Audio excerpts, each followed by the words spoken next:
It's time. And this time, I won't lose. Narrowed my vision, target in sight, with two choices at hand, fight or flight. I now understand that number two is no longer an option. Every action produces an equal or opposite reaction, and I've chosen to subtract myself from the world's equation, fraction. No more distractions. I'm ready. Modeling and molding my steps after King David, professing that if I ever met Goliath, he was going down. He didn't have to taunt me for 40 days and 40 nights. I figured after night number two, I was knocking on the Philistine army's tent like, man, what's up? In a very ladylike way, of course, because your terror has run its course.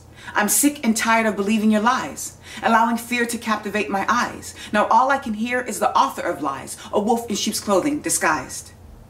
Fear not only knew my address, I willingly made a space for it in my heart.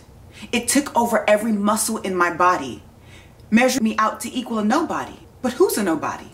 Not me, because I'm fearfully and wonderfully made, without blemish or mistake. It's not too late to prophesy the words of Christ into existence, ceasing all things that exalts itself above Christ.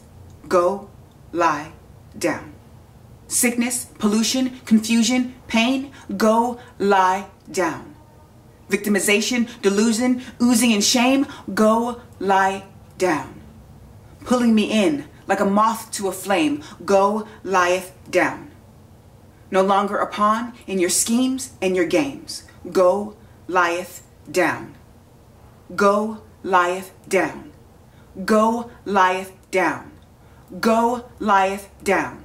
Goliath, you're down.